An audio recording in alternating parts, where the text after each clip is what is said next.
L'intérêt d'une pratique régulière, d'une certaine discipline, on va dire. La discipline étant simplement la volonté de faire ce qui doit être fait et non pas la rigueur de se priver de plein de choses. C'est simplement, je dis que je fais quelque chose et derrière je le fais. Donc l'intérêt d'une pratique régulière. Quand on fait un exercice de respiration comme ceux que je vous propose, ou que vous pouvez trouver ailleurs, hein, on sent un effet, on sent, ça nous détend un petit peu, ça nous fait du bien, etc.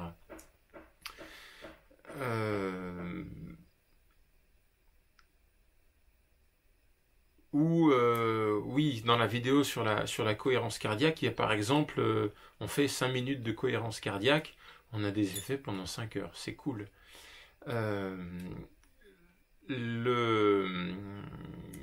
La chose à comprendre, c'est que votre corps, le fonctionnement du corps s'adapte aux habitudes qu'on a.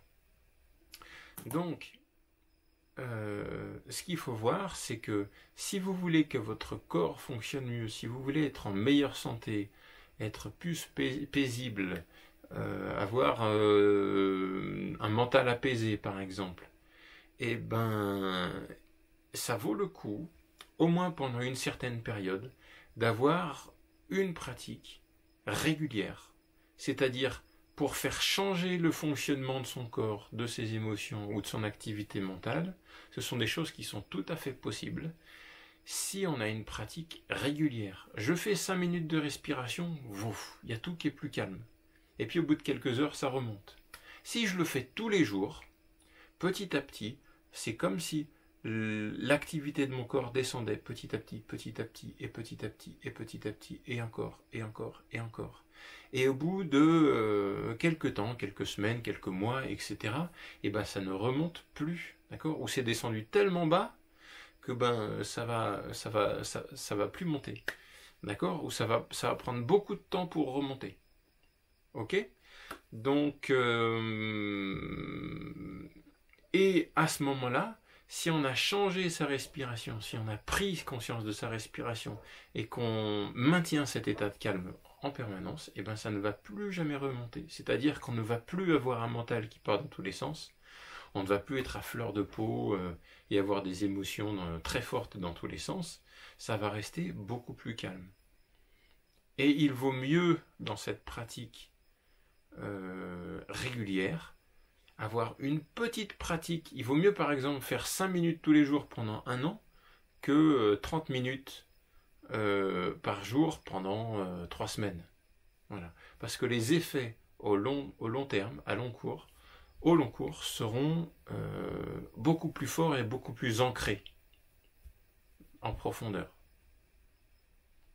Donc, à vous de voir après ce qui vous intéresse. Mais je vous incite, je vous conseille, au moins pour essayer, de prendre pendant 1 ou 2 mois une pratique quotidienne, ou allez, on va dire 5 à 7 fois par semaine, d'avoir une discipline comme ça, de se dire, je vais essayer pour voir ce que ça donne, de faire cet exercice-là très régulièrement, pas forcément intensément, mais au moins régulièrement, tous les jours, tous les jours, tous les jours, tous les jours. Je vais faire ça et puis je vais voir ce que ça donne. En complément pour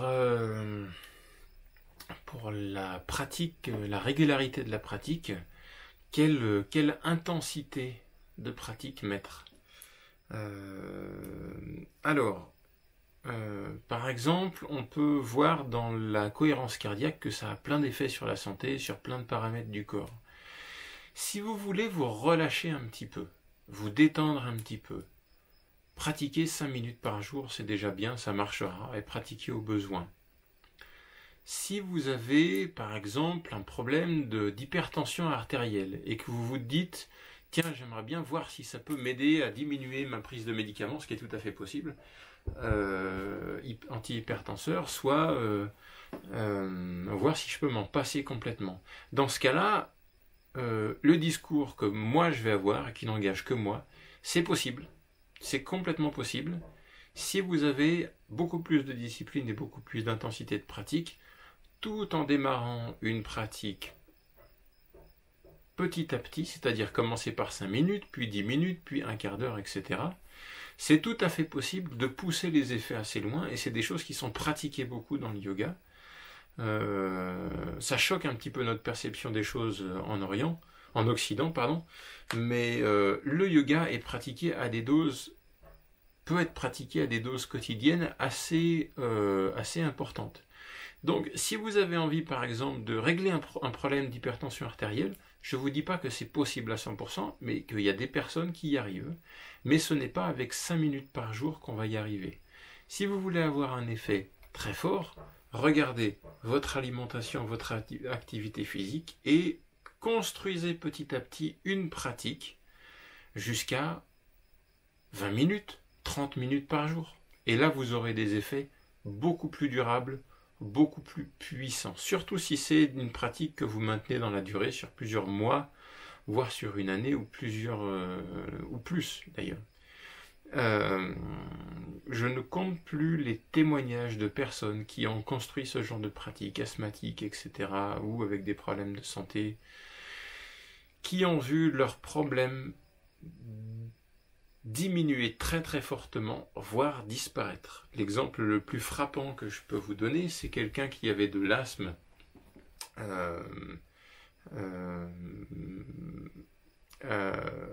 qui faisait des crises d'asthme jusqu'à tomber par terre tous les jours, c'est-à-dire que une vie sociale, une vie tout court très très difficile à supporter. C'est quelqu'un qui faisait de l'asthme tous les jours et très très fort.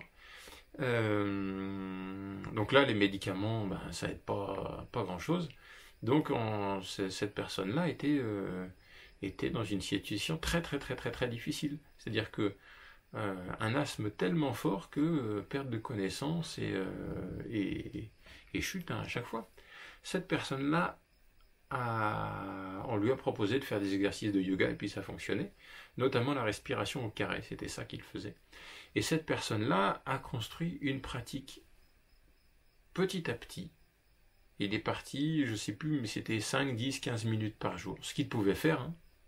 Et puis de toute façon, à ce niveau-là, il n'avait pas grand-chose à faire de ses journées, pas grand-chose d'autre à faire de ses journées, donc il s'est dit, bon voilà, je vais essayer, je vais voir ce que ça donne. Petit à petit, il s'est construit une pratique de 4 heures tous les jours, en plusieurs fois, d'accord, en plusieurs fois, un petit peu plus d'1 heure. Et il a maintenu cette pratique-là pendant pas mal de temps. Résultat, il avait toujours de l'asthme, mais ça ne l'handicapait plus du tout. C'est-à-dire qu'il était capable de gérer les crises, et les crises se manifestaient beaucoup moins. C'est-à-dire qu'il a changé le fonctionnement de son corps. Hein. Donc, en termes d'intensité, il y a beaucoup de possibilités. Toujours en y allant graduellement, progressivement, que le corps s'y adapte. Il ne faut jamais forcer, jamais se faire tourner la tête, etc. Parce qu'on peut se faire mal. Mais à vous de voir ce qui vous intéresse. Est-ce que vous avez simplement envie de vous détendre un petit peu à ce moment-là? Vous faites 5-10 minutes avant d'aller vous coucher. Est-ce que vous voulez complètement changer? Il y a quelque chose que vous voulez changer dans votre vie. À ce moment-là, construisez une pratique beaucoup plus importante. J'ai personnellement eu des périodes dans ma vie où je pratiquais des exercices de respiration plus d'1 heure par jour. Et j'en ressens encore les bénéfices aujourd'hui. Et je ne compte pas les personnes qui ont eu ce genre de pratique et qui ont vu un changement très très important dans leur vie. Donc voilà, en termes d'intensité, il est possible de faire beaucoup de choses, toujours en étant attentif, en écoutant les limites du corps, etc. Mais ne vous limitez pas à un minimum. Quelque chose de très très fort comme ça peut vous emmener assez loin. Imaginez, hein, si 5 minutes par jour, vous avez des bénéfices pendant 5 heures après chaque séance, imaginez les bénéfices que peut vous apporter une pratique plus forte. Mais toujours pareil, partez de ce qui vous intéresse, vous. Quels sont vos objectifs? Qu'est-ce que vous aimeriez atteindre? Et en fonction de ça, adaptez votre intensité de pratique.